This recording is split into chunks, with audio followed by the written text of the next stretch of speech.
Bonjour mesdames, bienvenue sur Torah Box.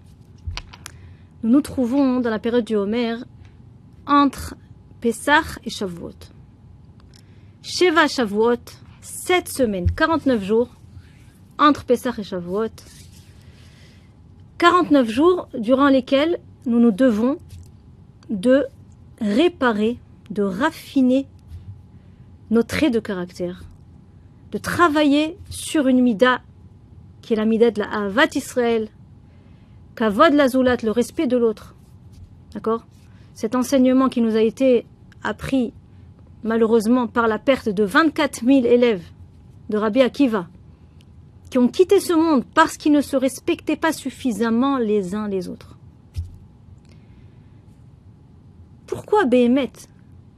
La Achana, ça veut dire la préparation à la Kabbalat Torah, au don de la Torah, Bezrat Hashem, qui aura lieu à Shavuot, c'est travailler sur ces midot. C'est travailler sur la Hardout, sur l'union, sur le Ben Adam la Chavero, sur toutes ces mitzvot qui sont entre nous et notre prochain. D'accord? Puisqu'il y a des mitzvot qui sont mitzvot Ben Adam la Makom, ça veut dire les mitzvot qui sont entre nous et Akadosh Baruch Hu, comme par exemple le Shabbat. D'accord? Faire Shabbat, c'est une mitzvah qui est Ben Adam la Makom. Toutes les mitzvot qui sont entre nous, Hachem, manger kasher, etc. Et il y a des mitzvot, d'accord, qui sont Ben Adam la Chavero, ça veut dire entre nous et notre prochain. La Achana Ikarit, la préparation essentielle de la Kabbalat Torah, se préparer à Kabbalat Torah, c'est souder le lien qu'il y a entre nous et l'autre. Être meuchadim, être unis. D'ailleurs, il y a écrit qu'avant d'arriver à Har Sinaï, il y a écrit Vaïchan Sham Israël. D'accord? Tous les Israël sont arrivés. Meuchadim, il est écrit là-bas que Ish Echad Belev Echad. Mamash, ils étaient comme une seule personne. Il faut savoir que tout Am Israël Zegouf Echad. C'est une Neshama. Une Neshama. La Neshama de Adam Arishon. Elle contient toutes les Neshamot. Depuis Briat Haolam, la création du monde, jusqu'au Mashiach. Tout, c'est une seule entité. On se doit d'être un. On ne peut pas être Mechulakim. Quand il y a un chilouk, quand il y a une machloket, il n'y a pas de shrina. La présence divine quitte Am Israël quand il n'y a pas de hardout, quand il n'y a pas d'union. Combien cette hardout elle est importante dans le couple? Ish veisha shezachu shrina benehem. Ou sinon, chas veshalom, s'ils ne sont pas unis, l'homme et la femme, esh ochaltam. Il y a le feu dans cette maison. La présence divine n'est pas dans une maison où l'homme et la femme ne s'entendent pas, où ils sont tout le temps marloquettes. Mais vada qu'il y a des disputes, des fois, des vikouchim, c'est pas de ça que je parle. Le respect doit nous accompagner, même dans la dispute, même dans le vikouar, même quand on n'est pas d'accord, on continue à respecter. On peut exprimer ce qu'on ressent, on peut exprimer une pensée différente de l'autre, mais avec respect. Respect. Ça, c'est très, très, très important. De comprendre que le respect, c'est une règle qu'on ne peut jamais contredire. Jamais. Alors, Bémet, on va essayer de voir combien la Avodat Amidot, combien le travail sur nos traits de caractère, il est important aux yeux d'Hachem. Combien c'est l'essentiel. Et là, j'aimerais rapporter deux mékorotes de la Torah. Le premier endroit dans la Torah, c'est l'histoire de Yitzhak et de Rivka. Yitzhak et Rivka n'avaient pas d'enfants. D'accord? Et il est écrit qu'ils se sont mis à prier les deux. Ils se sont mis à prier. Ils sont investis dans la tfila. Rashi nous dit Echad bezavit, ve'asheni bazavit acheret. Rivka, elle priait d'un côté, et Yitzhak, il priait de son côté. Et après, il y a écrit qu'Akadosh Baruch Hu a écouté la prière de Yitzhak, d'accord, avant celle de Rivka. Vayater lo Hashem. Pourquoi? Quelle est la raison que la Torah nous ramène? Parce qu'il est écrit Gdolat filato shel tzadik ben tzadik mitfila shel tzadik ben rasha. Que la tfila d'un tzadik ben tzadik, elle est plus grande, elle est plus intense, elle va l'itkabel yoter maher, elle va être acceptée beaucoup plus vite dans le ciel, parce que toutes les tfilotes sont acceptées, besofo shel davar. Ça, il faut jamais se décourager. Que la tfila d'un tzadik ben rasha. Qui était tzadik ben tzadik? Yitzhak Avinu. Yitzhak Avinu, il était le fils d'Avram Avinu. Donc cette tfila lui a été acceptée plus vite que la tfila de Rivka, qui était la fille de Bethuel, qui était Ovdei Avodah Zara, qui était des idolâtres. Ok. Donc il y a un klal dans la Torah. Tfila shel tzadik ben tzadik mitkabelet yoter me'asher tfila shel tzadik ben rasha. Pourquoi? Parce qu'il y a un srout avot. Il y a un srout avot. Il y a le mérite des pères. Chez le tzadik ben tzadik. Maintenant, il y a un autre endroit dans la Torah qui contredit ce klal. C'est dans Masechet Ta'anit. Dans la Gemara Ta'anit, est rapporté qu'à l'époque de Rabbi Eliezer ben Orkenos, qui était justement un des maîtres de Rabbi Akiva, il y avait Atzirat Kshamim, ça veut dire qu'il n'y avait pas de pluie. Il y avait la famine, mamash, il manquait de pluie. Donc c'était très grave, la situation était très grave. Donc, Rabbi Eliezer ben Orkenos, Yarad Lifnei Teva, il a écrit, et s'est mis à prier. Hachem, je t'en prie, envoie-nous la pluie, et pitié de nous, je t'en prie, Hachem Idbarar. Il prie, mais on voit que rien ne se passe. Il n'est pas répondu. Et à ce moment-là, on demande à qui de venir prier? À Rabbi Akiva. Rabbi Akiva, qui était berger 40 ans. Lui, il vient, il ouvre sa bouche, il dit quelques mots. Hachem, Rachem Aleinu, je t'en prie, pitié de nous, Vakasha Hachem, envoie-nous la pluie. Et on voit que les cieux se remplissent de nuages, et voilà que la pluie se met à tomber. Incroyable. Incroyable. Après ça, qu'est-ce qui s'est passé? Tout le monde s'est dit, alors c'est sûr que Rabbi Akiva est plus grand que Rabbi Eliezer ben Orkenos, qui était le Gdol Hador, Rabbi Eliezer ben Orkenos. Et à ce moment-là, la voix céleste qui sort dans le ciel pour réparer cette faute qu'on va penser que lui, il est plus grand que lui. Et il dit, Lo sheze gadol mize.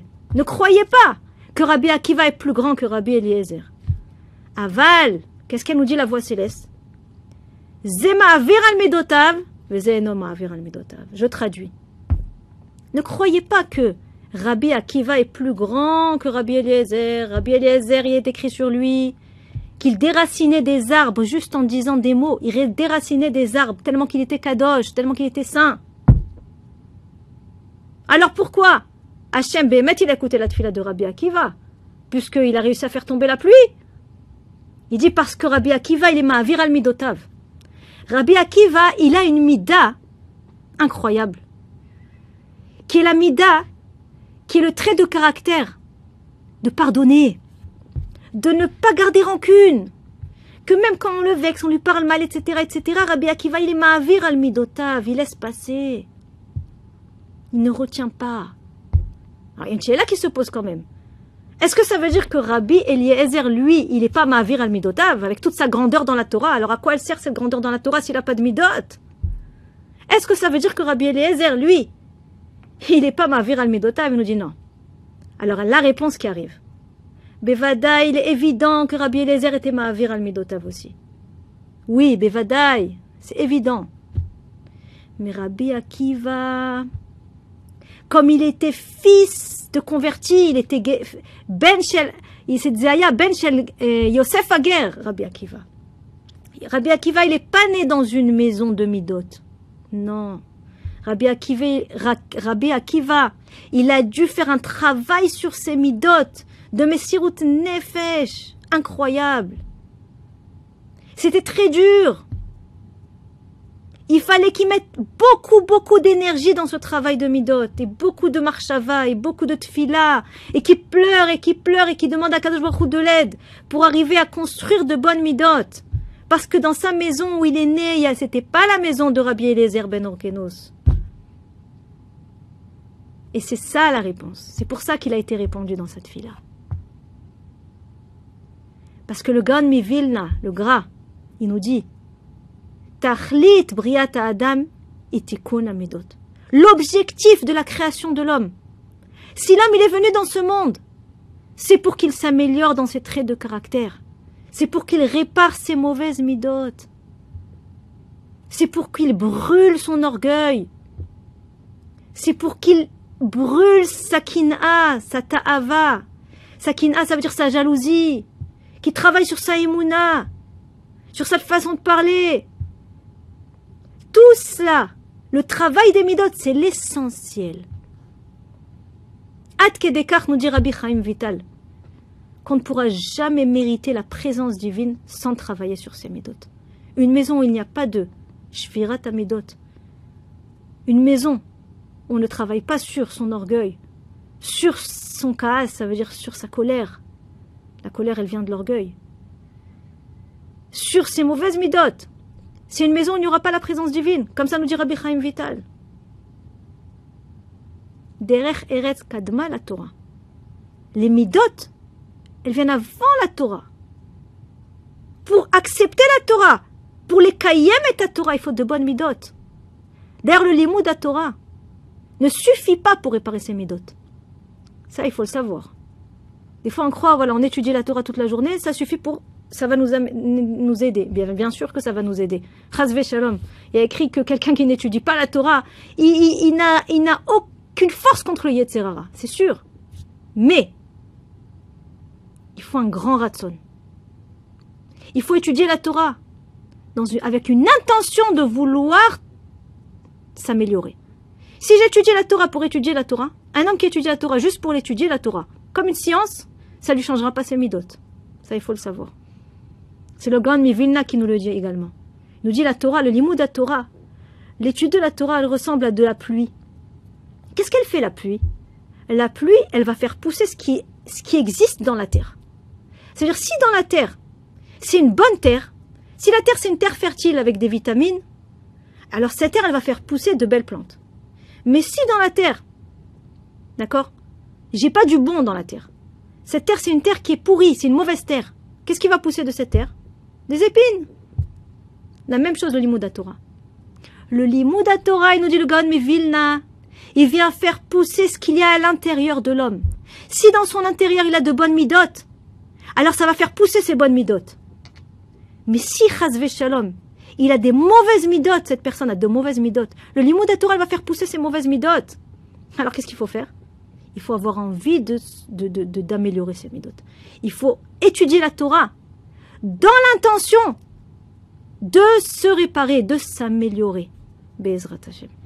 Alors, Be'ezrat Hashem, qu'on comprenne, dans cette période-là, de ces 7 semaines jusqu'à Kabbalat Torah, combien on doit faire attention, combien on doit bien regarder son prochain, combien on doit lui parler respectueusement, combien on doit faire attention à ce qu'on dit.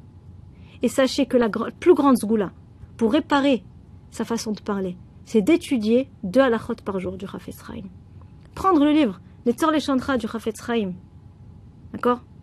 Et chaque jour, ou le matin, ou avant de dormir, chacun ce qui lui convient. Des fois, on peut choisir une amie, au téléphone, se donner 1 heure dans la journée. On s'appelle, on étudie 2 halachot. Chaque jour, on étudie 2 halachot. Et on arrivera, Be'ezrat Hashem, après, à acquérir une propreté dans notre langage, Be'ezrat Hashem. Avoir une bouche propre, une bouche qui pourra, Be'ezrat Hashem, prier à Hashem, sans réveiller les anges accusateurs, parce que malheureusement, chazve shalom, quelqu'un qui est bas, Lachon Hara, il y a écrit, quelqu'un qui fait du Lachon Hara, d'accord? Eh bien, ça enlève beaucoup de force à cette filote. Ça empêche les tfilotes de monter dans le ciel. Chasvé shalom. C'est un marsom pour les tfilotes. On a tellement besoin de tfilotes, on a tellement besoin de prières. Yeratson, Bezrat Hashem, que on fasse le travail qu'il faut faire avant Kabbalat Torah et qu'on arrive à Shavuot, Re'uyim, les Kabbalat Torah. Amen, Ken Yeratson.